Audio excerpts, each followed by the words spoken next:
স্থায়ী পাকা সেতুর দাবিতে ফের আন্দোলন বিক্ষোভ। নদীর তীরবর্তী এলাকার বাসিন্দারা বিক্ষোভে নামলেন। শুক্রবার সকাল থেকে পীরগঞ্জ এলাকায় মালদা রতুয়া রাজ্য সড়ক অবরোধ করে বিক্ষোভ দেখাতে থাকেন স্থানীয় বাসিন্দারা।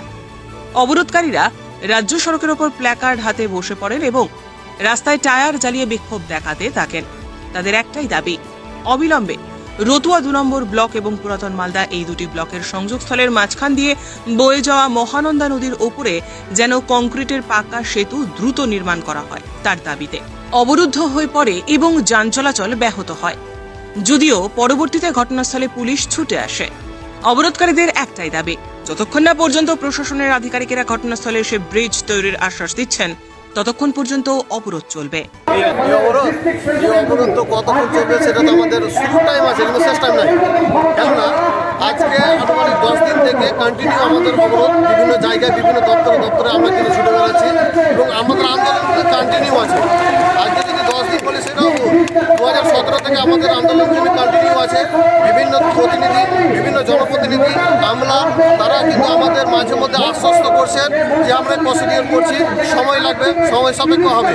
আমাদের ইতিমধ্যে 15 থেকে 20 বারেরও বেশি হবে। ইরিগেশন ডিপার্টমেন্ট থেকে, পিডব্লিউডি ডিপার্টমেন্ট থেকে, জেপি থেকে আমাদের কিন্তু ইঞ্জিনিয়ার আসছেন, সেই ঘাটের সয়েল টেস্ট করছেন, গভীরতা মাপছেন, দূরত্ব মাপছেন এবং তার ভৌগোলিক অবস্থানটা কিন্তু তারা চিত্র করে নিয়ে যাচ্ছেন। কিন্তু আমরা ফলের পর আমরা কিছু দেখতে পাচ্ছি না। আমরা এটাই ভাবলাম যে আমাদের একটু আইওয়াস করছে, আইওয়াস ছাড়া আর কিছু নয়।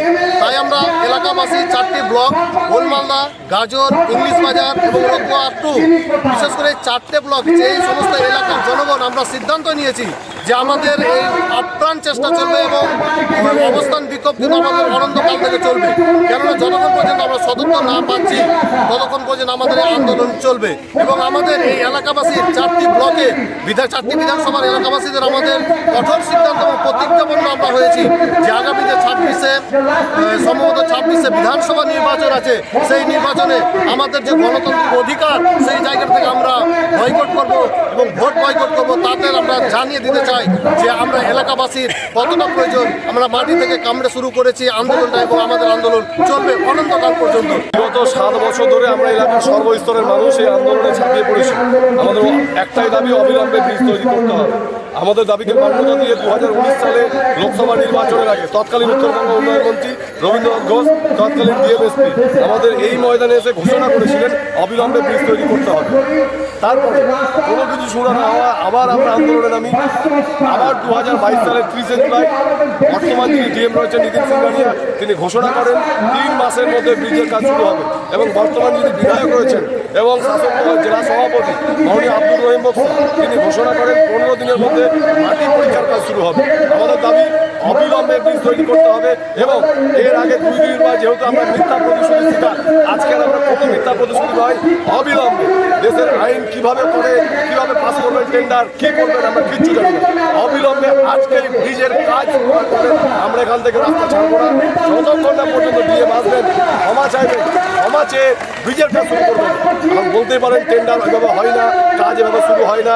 আমরা বলতে পারি আপনি 3 বছর আগে যে ঘোষণা করেছিলেন সেই ঘোষণা সত্ত্বেও কেন এখনো ব্রিজের কাজ শুরু করলেন না, তার জবাব আপনাকে দিতে হবে।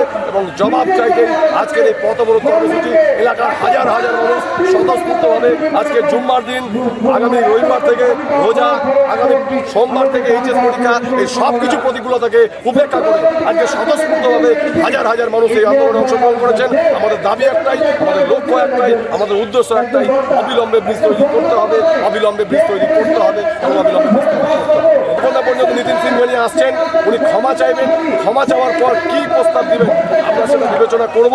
উনি তো বলবেন ঠিক আছে ব্রিজের কাজ শুরু করবো, আর ওনারা আমরা মিথ্যা প্রতিশ্রুতিতে আমরা শুরু করবো না। ইমিডিয়েটলি কাজ শুরু করতে হবে, ইমিডিয়েটলি টেন্ডার ঘোষণা করতে হবে এবং টেন্ডার ঘোষণা করে এখান থেকে উনি যদি পারেন, উনি আর নিশ্চিতভাবে আপনাদের মাধ্যমে বার্তা পাচ্ছেন, উনি ওনার প্রসিডিওর কমপ্লিট করে এখানে আসবেন, ব্রিজের কাজ শুরু করবেন, টেন্ডার প্রক্রিয়া শুরু হবে। তারপরে আমরা এখান থেকে গত 7 দিন দেওয়া হয়েছিল এসডি অফিসে আমরা গেছিলাম, কিন্তু আমাদেরকে শুধুমাত্র ক্ষোভটাকে প্রশমন করার জন্য আমাদের এসডি অফিসে ডাকা হয়েছিল।